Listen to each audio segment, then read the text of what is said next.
Hey guys, uh, for this day is meron akong i-share sa inyo na napaka-importante about ito sa pag-business, okay? So, maraming tao na nagtatanong paano daw sila magsimula mag-business. So, ang payo ko lang is, kung ano yung nasa utak mo, kung ano yung idea mo, maganda mong idea, execute mo na yan. Dahil, kapag hindi mo yung ginawa, sayang naman. So, ang pagbi-business is hindi naman kailangan na mag-start ka ng malaking kapital. Ang kailangan is kung anong lang meron kang konting pera, ganun lang. Tapos, kung hindi mo alam ang business mo, mag-buy and sell ka na lang. Ang gawin mo, in my case kasi, ako nagbi-business din ako pero hindi naman siya malaki. Yung ano lang, wala pa akong physical shop. Okay? So, ang ginagawa ko kasi is nagba-buy and sell ako. Ganyan lang. Dati kasi, iniisip ko kung anong sisimulaan ko. So, naisip ko is, benta na lang ako ng mga product. Okay? Nag-start ako nag-start ako ng business is, pumasok ako sa personal collection. And after personal collection,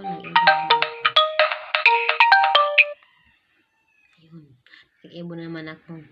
Tapos, doon ko parang na-realize na parang na-observe ko na sa sarili ko na maganda pala, may pera sa beauty product.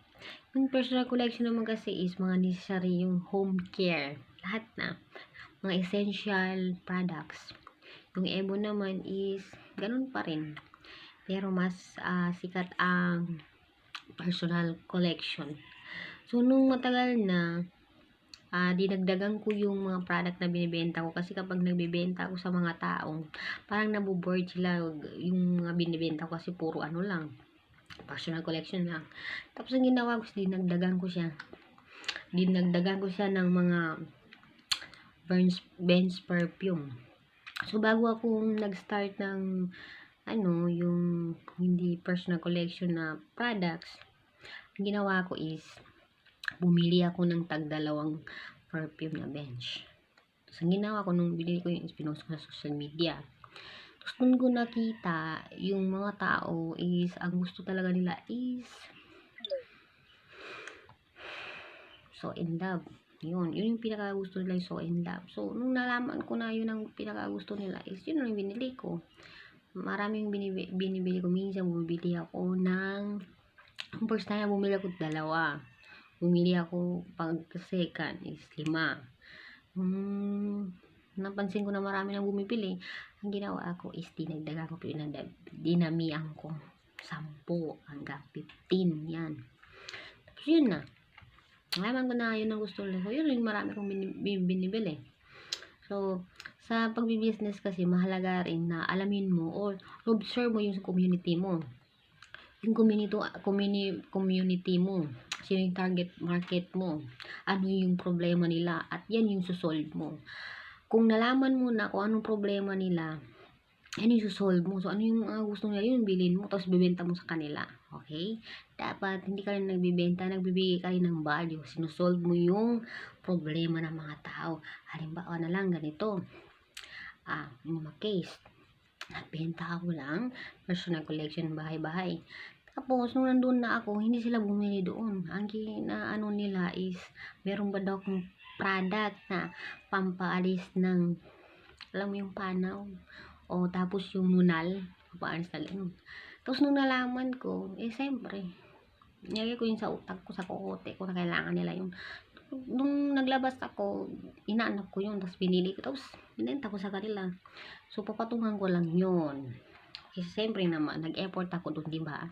So, ganun lang mag-business. Hindi mo kailangan na magsimula ng malaking kapital. Pwede kang magsimula ng 500, ganyan. Ano lang kaya mo. Basta mag-isip ka na lang ng anong gusto mong ibenta. Kung ano nasa idea mo, i-execute mo na yan. Kasi sayang naman kung hindi mo gagawin. Kasi may mga idea kasi na magaganda. So, kapag may naisip kang idea, magandang business na sisimulan, gawin mo na kasi mapapanis yan. Okay? sayang naman. Pag kasi may maganda kang idea, tapos ginawa mo na siya ngayon, agad-agad, kapag in-execute mo siya, kapag maganda yung resulta, gawin mo lang siya ng gawin. Kasi yung siguradong kikita ka. Pero kapag yung may idea ka, tapos na-execute mo, tapos hindi maganda, negative yung result, iliwag mo nang gawin yun. Mag-isip ka na naman ulit ng panibagong idea na pwede mo na naman simulan. Ganito kasi yan. Halimbawa, may 10,000 ka. Ang gawin mo is tag 1,000 yun. Okay? Iano mo siya ng pag may 10,000 ka, gawin mo is divide mo yan. Or iano mo lang, magsimula ka sa 1,000. 1,000 na, halimbawa, pamili ng, ano lang ikasya ng 1,000 na yun na gusto mong pang negosyo. Kapag nalugi yun, bawas ka na naman ng 1,000, yung bagong business naman. Pang third na naman na business mo, wala pa rin, negative pa rin. Pang fourth or fifth, siguradong maganda na yan, no? So, maganda na yung resulta ng ginawa mong business. And then, kung yung mga natirang mga 5,000, yun yung pang support mo dun sa lumalago na business mo. Sabi yan kadali. Mag trial and error ka lang. Trial and error. At makikita mo rin kung anong saan ka mas kikita. Kasi ako ginagawa ko yan. Hanggang ngayon, ginagawa ko pa rin. Parang nag-iisip pa ako ng anong ba maganda akong gawin, ganyan. Anong magandang product na ibenta. Kailangan ng mga tao. May value ba? Yun yung ginagawa ko. Iniisip ko yung magugustuhan nila, kakatulong sa kanila. Yun lang. Salamat. Salamat sa panonood ng video na to kahit walang nanonood.